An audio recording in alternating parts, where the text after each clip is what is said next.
신의 한 수의 구독, 좋아요, 알림 방법입니다. 보실 영상을 눌러주세요. 아래의 구독 버튼을 눌러주세요.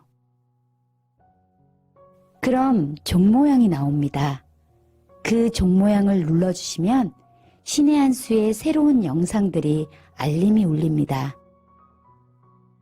그리고 엄지척 좋아요 버튼을 눌러주세요. 여러분의 구독, 좋아요 버튼은 신의 한 수에 큰 힘이 됩니다. 댓글로 여러분의 많은 의견도 듣고 있습니다. 응원의 댓글도 부탁드립니다.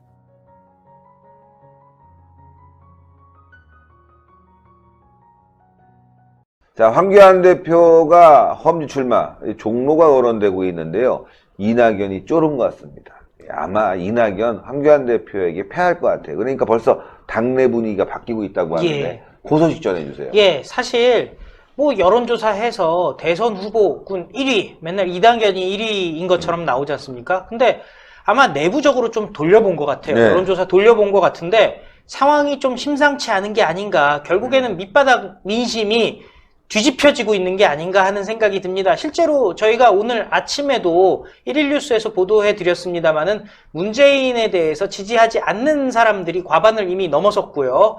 세부적으로 봐도 거의 지금 서울에서도 60% 이상이 문재인에 반대하고 있는 그런 상황으로 돌아가고 있고, 심지어 20대, 30대가 문재인에 반대하는 단계까지, 20대는 예전부터 좀 그런 경향이 있었습니다만은 30대까지 문재인에 대해서 반대로 지금 돌아선 상황이고, 40대가 지금 서로 엎치러니 뒤치러니 하는 그런 상황까지 온 상황에서 이낙연이 종로에 나왔다가는 뺏지 못 달겠구나라는 내용이 아마 그 민주당 내부에서 나온 것 같습니다. 예. 지금 민주당에서는 이렇게 얘기하고 있습니다. 이낙연이 당에 돌아와서 총선을 적극적으로 지원해 줄 것을 기대하는 분위기다라고 얘기를 민주당 관계자가 하면서요. 이를 위해서 이낙연이 지역구 부담이 적은 곳으로 출마해야 한다는 목소리가 높아지고 거지, 있다. 뭐. 예. 지역구 부담이 적은 곳. 이게 뭐겠습니까? 이제 험지 출마는 안 하겠다. 이런 거 아니겠습니까? 그리고 뭐 황교안 대표가 선제적으로 종로 출마나 험지로 가겠다. 이건 아주 잘한 것 같아요. 아니 근데 종로를 먼저 찍었어야죠. 예. 사실은. 그래서 도망 못 가게 딱 했어야 되는데 좀 시기를 약간 놓쳤다. 놓쳤어요. 제가 보기엔 아예 종로 출마를 그냥 확 발표를 하면서 종로에서의 이낙연, 황교안 대결 구도를 그냥 기정사실화 해버렸어야 되거든요. 근데 그러니까 시기를 놓치니까 저렇게 도망갈 기회를 주는 거죠. 명분이 생겼구나. 기회와 역시 명분. 전문가입니다. 제가 지금 선거운동 하느냐고 지역을 다니잖아요. 네. 저는 이제 수원 8달구가 선거구니까 거기 시장 이제 명절 앞두고 명절 인사하러 쭉 다니는데, 다녀보면요. 이제 저를 아시는 분들이야 당연히 얼굴 알아보고 이렇게 인사 받으시는데, 인사를 하면서 이렇게 명함을 드리려고 하면 어느 당이에요? 이렇게 물어봐요. 근데 예. 대단히 신경질적인 반응을 보이시면서 어느 당이에요? 그리고 물어보시면, 아유, 또 이게 욕먹어야 되나? 그리고 이제 자유한국당입니다. 이렇게 말씀을 드리면, 그럼 받을게요. 그래요? 그런 분들이 많아요. 왜냐면, 수원에서. 지금, 이게 지금 여론조사하고 실제 민심하고는 전혀 안 맞는 것이, 특히 자영업 하시는 분들, 이런 분들은 거의 다 돌아섰어요. 왜냐면 장사가 너무 안 되거든. 아니, 그렇죠. 문재인 정권 때문에 내가 먹고 살기가 힘들어졌고, 내가 그 자식들 교육시킬 돈을 못 버는데, 아니, 열이 안 받을 수가 없잖아요. 그러니까 이게 지금, 문재인 지지율 얘기하고, 차기 대권 지지율 이낙연 1위? 택도 없는 소리예요. 그러니까 서울 종로가 오히려 말씀하신 대로 이낙연 입장에서는 험지입니다. 지금. 그러니까 어디 저 멀리 도망가지 않는 한 종로에서 붙으면 충분히 이길 수 있어요. 저는 그전부터 제가 말씀을 드렸는데 황교안 대표의 선택지는 두 개 중에 하나예요. 종로에 출마하거나 아니면 아예 21대 총선의 당의 승리를 위해서 본인은 불출마 선언을 하고 그야말로 전국 선거를 돌면서 지휘를 하거나, 두 개 중에 하나예요. 종로에 붙어서 이낙연을 꺾으면 어쨌든 장수끼리 붙어서 적장의 머리를 베우는 거기 때문에 그것도 의미가 있거든요. 그러니까 이 도망가면 좀 심심해지. 아니 도망가면 이거는 헛방이지 헛방. 김새죠 김새. 도망가기 전에 확 해서 기정사실화하고 지금 바닥 민심 다니면 그나마 문재인 정부 지지자로 남아있는 층이 어디냐? 남이 주는 월급 받는 분들 중에 이제 주로 대기업 그 노조에 속해 있는 분들은 뭐 불편해진 게 아직은 없다고 느끼시는 것 같아요. 그리고 전혀 생업하고는 관계 없는 분들은 남아 있어요. 지금도 뭐 그분까지 다 돌아선 것은 아닌데 그분들 표 다 합쳐봤자 절대 당선권만큼 표가 안 나오거든요. 그쵸. 제가 보기엔 수도권 선거 뭐 한국당 물론 잘해야 됩니다. 지금 인재 영입도 지금보다는 훨씬 활발하게 이루어져야 되고 더 좋은 분들이 많이 당에 들어와야 돼요. 그리고 인적 쇄신도 분명히 이루어져야 됩니다. 근데 그건 당연히 총선을 앞둔 정당들이 해야 되는 것이고 지난 20대 총선 빼고 뭐 19대 때도 좀 약했지만 그 전에는 자유한국당의 전신인 정당들이 잘 하던 거예요. 그거는 예. 매번 그 기본만 하면 이번 선거 분명히 이길 수 있어요. 수도권에서 이깁니다.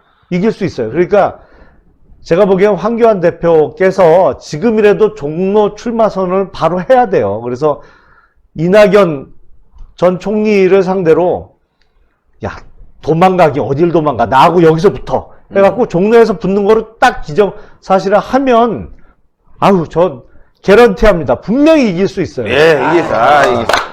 근데 제가 하는 게요.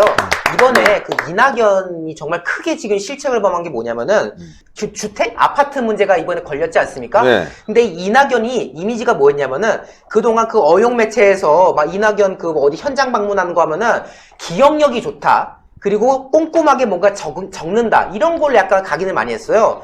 그래가지고 이낙연 총리가 어디 시장 가가지고 옛날에 갔던 시장인데 또 가서 뭐 그때 가격이 얼마였었죠? 아니면은, 그때 여기가 어땠었죠? 하면은 이제 시장 상인이, 총리께서 그걸 다 기억해 주시고, 다 챙겨주시고, 이런 식으로 만들어가지고, 마치 이낙연이라는 인물은 정말 국민을 챙기고, 뭔가 이런 이미지 만들었는데, 알고 보니까, 다른 그런 건 다 챙기면서 자기 아파트는 몰랐다? 이렇게 돼버리니까, 야, 저것도 거짓말한 거구나. 네. 저것도, 소위 말해 쇼한 거였구나. 이런 인식이 지금 팽배한 거거든요. 그러니까 뭐 종로에다가 뭐 전셋집을 구해놨네. 뭐 종로 출격 준비 다 됐네. 이러다가 지금 분위기가 확 안 좋아지니까 갑자기 이렇게 내빼는 거 아니겠습니까? 네, 이어가죠. 예.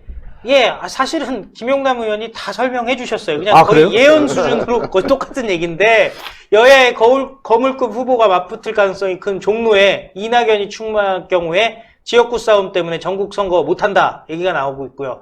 그렇기 때문에 비례나 쉬운 데 가는 게 좋다라고 하는데, 지금 쉬운 데를 딱 찍어 나온 데가 이해찬의 세종시라고 지금 얘기가 딱 찍어서 나왔습니다. 그리고 이번 총선에서는 인구가 많이 늘어서 두 개로 분구될 가능성이 매우 높다라고 하는데요. 어찌되었든 이해찬이 텃밭 해놓은 거에 그냥 숟가락만 올리면 되는 것이 아니냐라는 얘기가 나오고 있다는 거죠. 그리고 민주당 관계자는 이렇게 얘기합니다.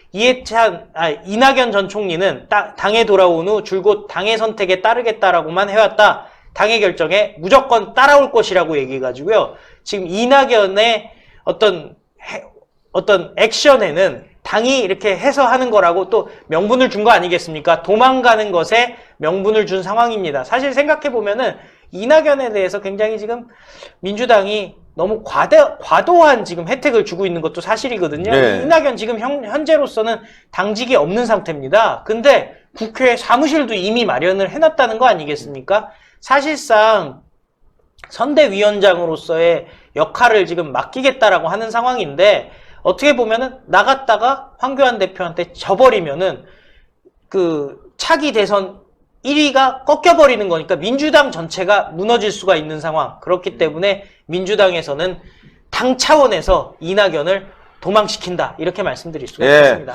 민주당도 지금 시중 여론이 안 좋다는 걸 알고 있습니다. 이럴 때일수록 우리 우파가, 저는 뭐 100번, 1000번 이기기 위한 선거를 해야죠. 똘똘 뭉쳐서 이길 수 있는 방법. 그건 우리 우파가 단합해야 되는데, 야, 유승민, 하태경, 요런 자들 말이죠. 어떻게든 자기 위치만 생각하려고 하다 보니까 참 불안한 거 아니겠습니까, 여러분들? 유권자가 뭉쳐주면 됩니다. 그런 조짐이 일어나고 있어요. 유승민이 유승민하고 유시민하고 비슷한 것 같아요. 하여튼 그 지역에서 인기가 없잖아요. 없죠. 예, 그건 바로 유권자들이 선택을 해주고 있다는 거거든요. 하태경도 보니까 여론조사 살짝 봤거든요. 심각하더라고요. 아니, 그러니까 하태경 의원이 부산에서 새로운 보수당으로 출마한다? 몇 프로 나오겠어요? 선거비 보전 못 받아요. 제가 개런티해요. 네. 선거비 보전 무조건 못 받아요. 그러니까 당선은커녕 네. 보전도 못 받아요. 유승민 의원이 대구에서 당선 안 돼요. 네. 왜냐면 거기서 누군가 무소속으로라도 출마해서 탄핵에 대해서 찬성이냐 반대냐, 나는 거기서 반대했어야 맞다고 생각한다. 근데 그때 찬성했던 유승민 후보를 찍으실래요? 아니면 끝까지 반대했다고 생각하는 저를 찍으실래요? 하려면 대구에서 누가 당선되겠어요? 안 돼요. 유승민 의원도 사실은 본인도 상황은 어느 정도는 알고 있을 거예요. 유승민 의원이 21대 총선에서 당선이 되려면 지역구를 서울이나 이런 수도권 쪽으로 옮겨야 됩니다. 대구에서 절대로 출마해갖고, 그거는 합당해서 합당한 당의 후보로 대구에 출마해도 누군가 무소속으로 나오면 그 사람한테 당할 가능성이 높아요. 그쵸. 그러니까 지역구 무조건 옮겨야 돼요. 그것도 새로운 보수당으로 서울이나 수도권에 출마하면 거기도 선거비 보전 못 받아요. 못 그러니까 받죠. 예. 사실은 그렇게 뭐 까탈스럽게 튕길 입장이 아닌데 어쨌든 이런저런 얘기를 하고 있어서 들어주기로 했어요. 그러니까 이럴 때 분위기 좋게 지금 다녀보면 더불어민주당에 대한 반감은 어마어마해요. 왜냐면 먹고 살기가 힘들어졌으니까. 그렇죠. 네. 그리고 여태까지 뭐 해놓은 게 없잖아요. 대북 관계도 맨날 거짓말만 했지. 지금도 뭐 개별 관광 허용하면서 지금 쇼 한번 하려고 하고 있습니다만 실체를 이제 아시거든요. 근데 그 다음에 걱정하시는 게 아유 우파가 뭉쳐야 되는데 제발 좀 잘해라 이번에 그런 말씀들 많이 하시거든요. 그러니까 이렇게 많은 국민들이 염원하실 때 모양새 좋게 합심하는 모습을 보여드려야 됩니다. 그래야 그렇죠. 또 선거에서 좋은 평가를 받을 수가 있고, 그래야 또 더 큰 정치를 하려고 하는 사람으로서 미래가 열리는 거예요. 맨날 삐딱선 타고 이러면 진짜 혼나요. 그러니까 그래서는 절대로 안 되겠고, 그게 누가 됐던, 그게 어느 국회의원이나 정치인이 됐던 여기서 자꾸 어깃장 놓고 그러면 분명히 혼납니다, 나중에. 그러니까요. 저는 말이죠. 이런 생각이 들어요. 황교안 대표 측에서 다 받아주고 있는 거야. 네? 또 그리고 유승민 측은 야 이거 둘이 한다고 그래. 자유한국당 안 할 거야. 그럼 깨지는 거지. 그럼 우리가 이거 대통합 안 된다고 난리치면서 하여튼 새 보수당으로 가는 거야. 그러면서 자유한국당을 몰아붙이자고. 그래서 뭐 하려고? 새로운 보수당으로 가봤자. 그러니까 계속 몰아붙여서 이익을 얻으려고 하는데. 선거비 보전도 못 받을 텐데. 근데 황교안 대표 측에서 계속 받아주고 있으니까 좀 당황할 거예요. 오히려 거꾸로. 자기네들이 요구한 것들이 받아들여지니까 아마 하태경이나 유승민은 굉장히 당황하고 있을 겁니다. 자기네 생각대로 움직이지 않는 것 같으니까. 뒤에 아주 음흉한 수를 놔뒀거든요. 뭐 그 수가 어떤 건지는 다 알 수는 없겠지만 어쨌건 유승민, 하태경 자기 자리 보존하려고 하는 거 아니에요. 하여튼 여러분들 그러나 우리가 지켜보면서요. 유권자 통합하겠다 이런 생각을 해야 됩니다. 무조건 우리가 힘을 합쳐야 되겠다라는 생각을 가지고 승리하는 길로 가야 될 것 같습니다.